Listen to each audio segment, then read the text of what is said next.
alguien cree haber visto o oído algo. Sus deseos y sus miedos se mezclan con un fenómeno real. Por razones muy extrañas, esa vivencia se difunde y se va convirtiendo en voz colectiva. Todos los días, el imaginario colectivo teje una red secreta y multitudinaria. Hombres y mujeres reproducen noticias que circulan en el tiempo y en el espacio. Historias vividas por parientes, vecinos, amigos de amigos. Quietantes, macabras, se difunden con una fuerza extraordinaria. Sumergirme en el fondo de estos misterios.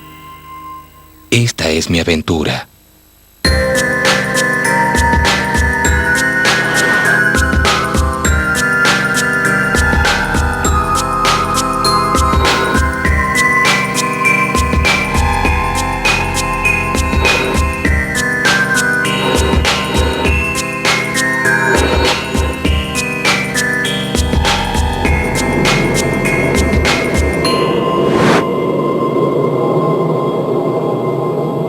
Los mitos y las leyendas urbanas se mezclan muchas veces con episodios reales.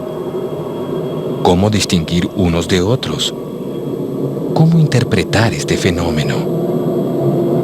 Algo inquietante anida en el fondo de estas historias. ¿De dónde surgen? ¿Por qué se expanden y perduran en el tiempo? Hacia 1983, comenzaron a circular versiones de un caso que, aún hoy, sigue sin resolverse. Es un relato sobre un animal que se transforma, que engaña y que se oculta deliberadamente.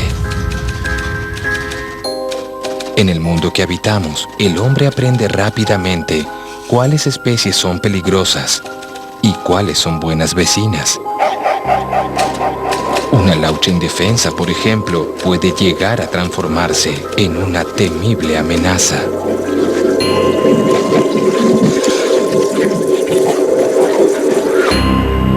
El misterio de las criaturas tenebrosas.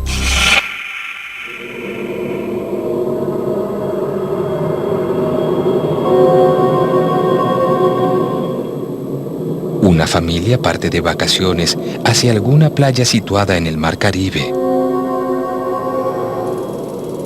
Poco tiempo antes de concluir su descanso, los niños encuentran un tierno perrito junto a su cabaña.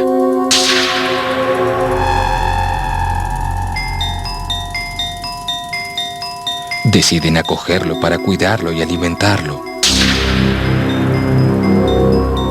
Ya muy encariñados con el animal, no lo abandonan y lo llevan de regreso a su país. Una noche, la familia sale de paseo. Permanecen en la casa la nueva mascota y el viejo gato. Al regresar, hay sangre por todas partes. El gato ha sido devorado por el perrito. El padre hace examinar el animal por un veterinario y este le advierte que no es un perro lo que han recogido, sino una rata mutante.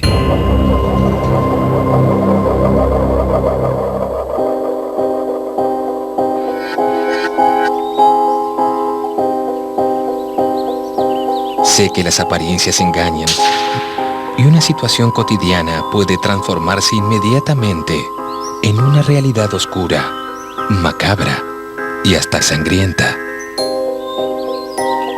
Investigar estos relatos inquietantes, llegar al origen de las leyendas, es un trabajo arduo. Me muevo en un terreno difícil e imprevisible, cuyo origen parece inalcanzable. ¿Por qué millones de personas hacen circular rumores inciertos? ¿Verdad o fantasía?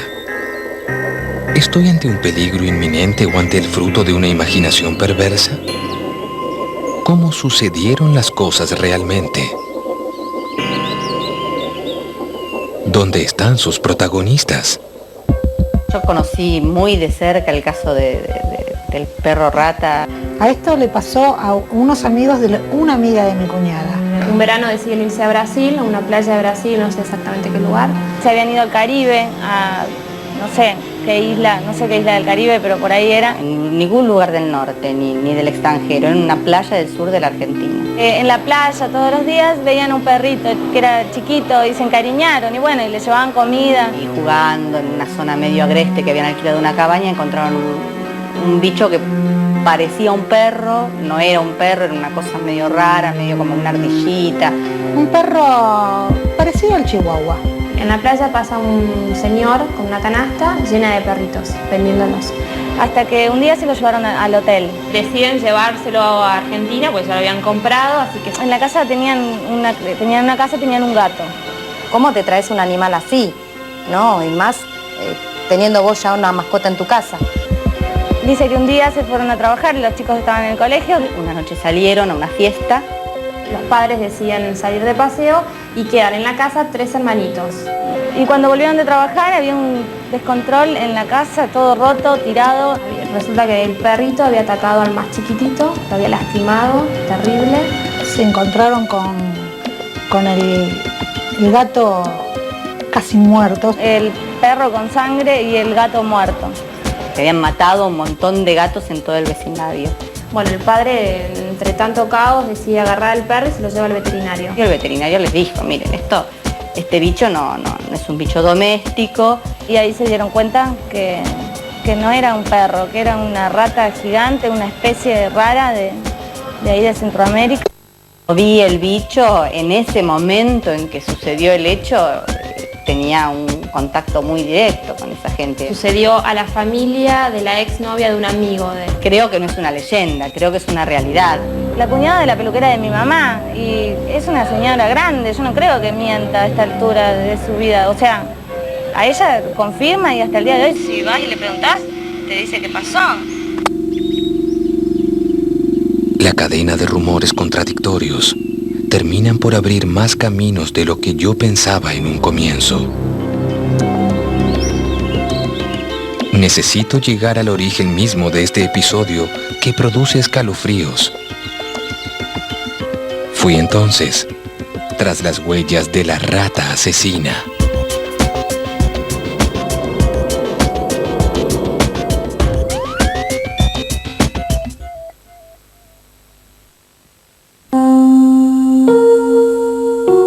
El misterio de las criaturas tenebrosas.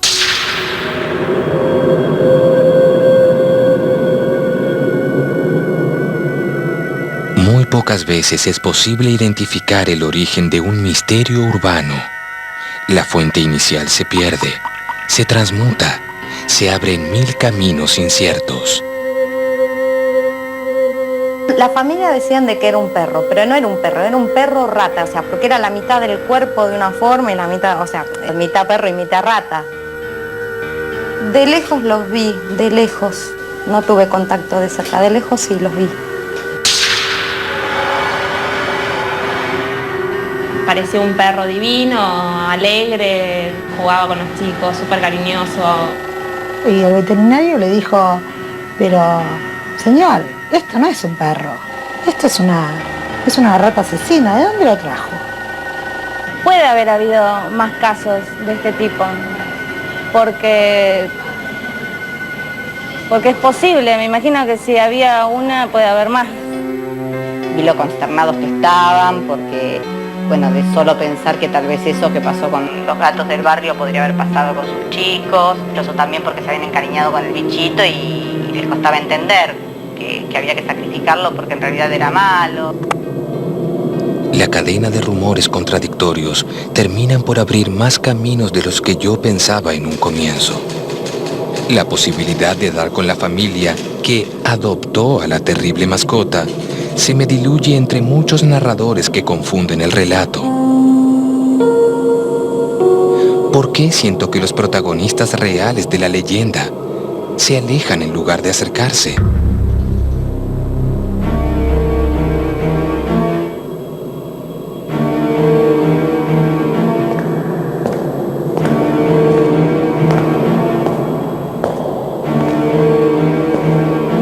¿Existen roedores del tamaño de un perro? Hay especies capaces de ocultar su ferocidad comportándose como una mascota cariñosa para dar el zarpazo en la primera ocasión.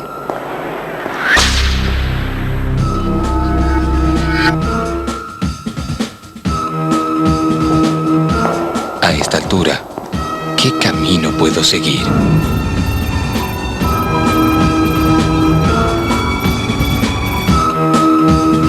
La ciencia tenía que ofrecerme esas respuestas.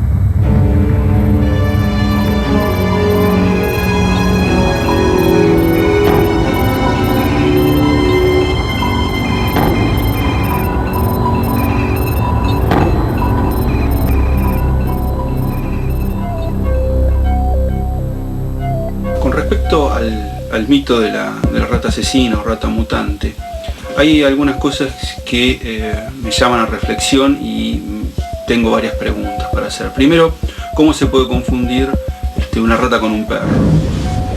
Las ratas casi siempre son animales chicos, no llegan al kilo y medio de peso en sus variedades más grandes, y tienen colas largas, casi siempre desnudas, sin pelo, a diferencia de los perros. Ahora bien, podemos tener otra interpretación de este mito, y lo que realmente trajeron no haya sido una rata, sino que haya sido un animal con forma de rata, que pueden llegar a ser algún marsupial. Este es un bicho mucho más cazador que una rata y tiene una composición, digamos, de carne dentro de su dieta un poco más elevada.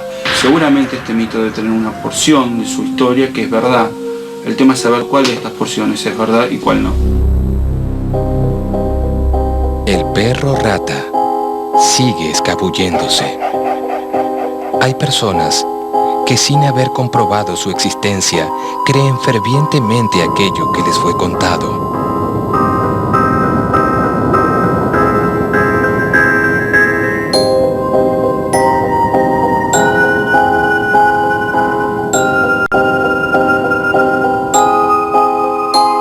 La ciudad es una realidad física palpable para todos, en calles, edificios, transportes y multitudes. Pero la ciudad también habita la mente de las personas. En nuestra íntima psicología, la ciudad es el lugar seguro, opuesto a la naturaleza, a lo salvaje y a todas sus criaturas.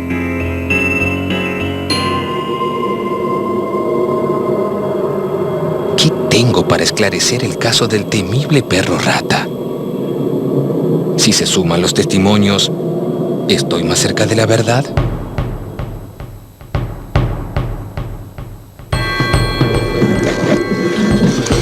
Un animal con forma de rata, que puede llegar a ser algún marsupial. Parece que era peligroso. El veterinario le dice, es una rata asesina. O sea, mitad perro y mitad rata. El perro con sangre y el gato muerto. El tema es saber de todo lo que hemos escuchado cuál de estas porciones es verdad y cuál no. Ninguno de los relatos ha logrado delinear una versión que consiga terminar con la incógnita. Si se ha tratado de un episodio real que fue distorsionado por los testigos, ¿por qué la verdad se esfuma a medida que avanzamos en la investigación? Y si, en cambio, fue una suerte de alucinación colectiva, ¿cuáles son los motivos que llevan a la gente a propagar compulsivamente esta leyenda?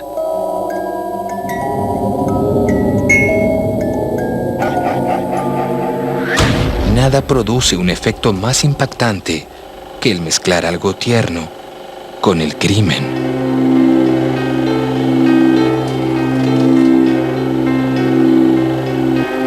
El viaje de una civilizada familia de la ciudad a las playas del exuberante Caribe podría estar rodeado de peligros, como este, de que una criatura salvaje y desconocida se mimetice en una encantadora mascota y nos engañe para invadir nuestro propio hogar. El mito del perro rata puede ser una alerta para todos nosotros, confiados e indefensos ciudadanos. Para que el mito tenga tanta eficacia terrorífica, ¿no?, y pertenezca a la cuestión de la leyenda urbana, que es lo que provoca terror como toda leyenda urbana, es el hecho de que aparece el fenómeno de lo siniestro. Es decir, el fenómeno de lo siniestro es un fenómeno en el cual lo conocido, lo doméstico, lo habitual, se torna extraño para el individuo o para el grupo social. Es una hipótesis atendible, pero ¿puede reducirse todo a una reacción del inconsciente colectivo? Tantas personas que me dieron sus testimonios y de cuya cordura no tengo por qué dudar, ¿pueden estar imaginando un pequeño monstruo que solo habita sus fantasías?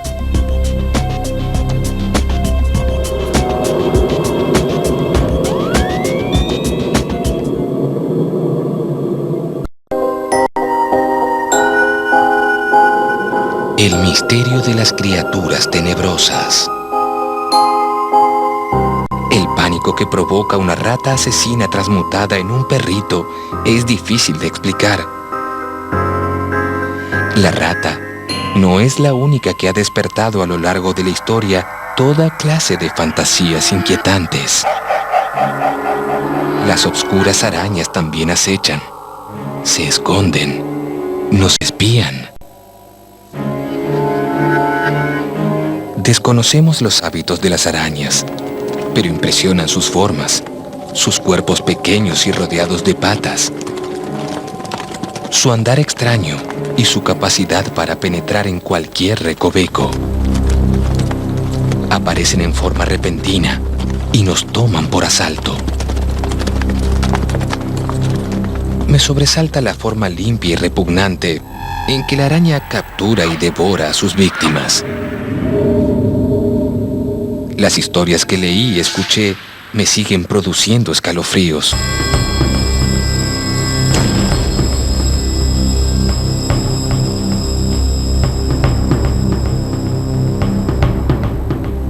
Hace pocos años, en una revista, se divulgó el presunto caso de una mujer que llega a la peluquería para colocarse un postizo. Se lo prueba y se queda largo rato conversando en el local.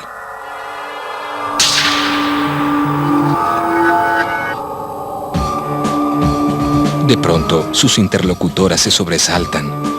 Un hilo de sangre baja por su nuca hasta el cuello. La angustia y el miedo se apoderan de la mujer mientras la peluquera busca la herida y hasta remueve el postizo. En ese instante, queda horrorizada. Hay un nido de arañas dentro de la peluca. Estas arañas nos atacan en una parte tan vital y vulnerable como la cabeza y se valen del postizo para permanecer ocultas. No las vemos. Estamos indefensos.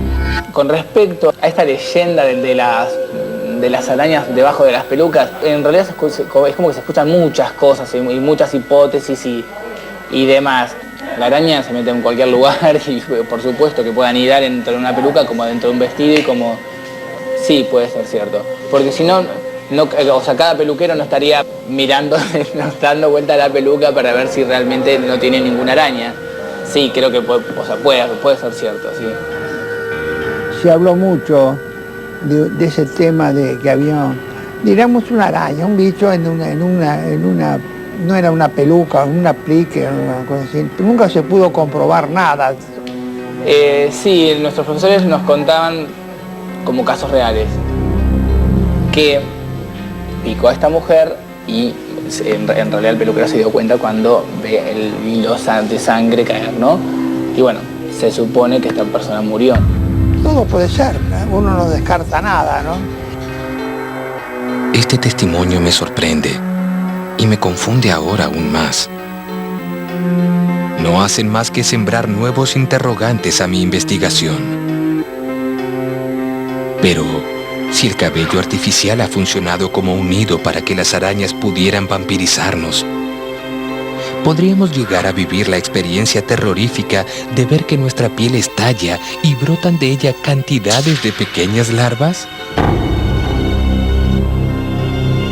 Se habla de arañas en pelucas de la época medieval, desde pelucas de los hombres de la época medieval. O sea que siempre estuvo en el registro arañas relacionadas a pelucas. Por lo poco que leí de las arañas, es lo más probable que la gente, viste que el mito era que había un nido de arañas, una araña dentro de una peluca, una cosa así. Y aparentemente esto viene de siglos, hace varios siglos. Sobre todo en Europa, en ciertos países de Europa, la higiene en esa época no era muy aceitada, no era algo muy común. Y es posible que la gente haya tenido en su cabellera o piojos o pulgas, y una arañita pequeña puede haber encontrado su lugar en esas grandes pelucas. Hay una cita, por ejemplo, muy clara de los años 60, cuando se usaban todos los peinados muy batidos, y que dicen de que una mujer muy orgullosa así de su peinado, permanentemente le ponía laca y no se lo sacaba porque a todo el mundo le gustaba. Y ahí anidaron arañas.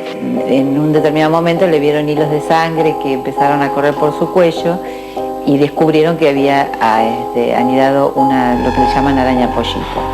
Desde la biología, desde la ciencia, esto no es posible, porque en general si una araña pica no sale sangre. Y tampoco se puede hablar de nidos de arañas, porque las arañas estas son solitarias, o sea que a lo sumo podrá haber una araña.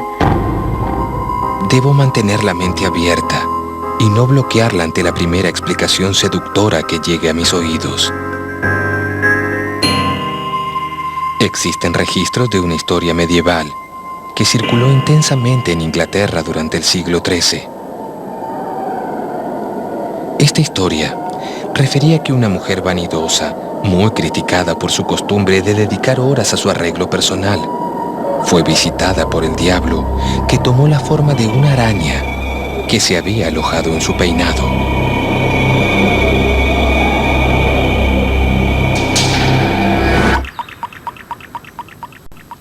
La suciedad, las picaduras, el veneno y las enfermedades forman parte de un mundo salvaje y amenazante que relacionamos directamente con aquel de las alimañas.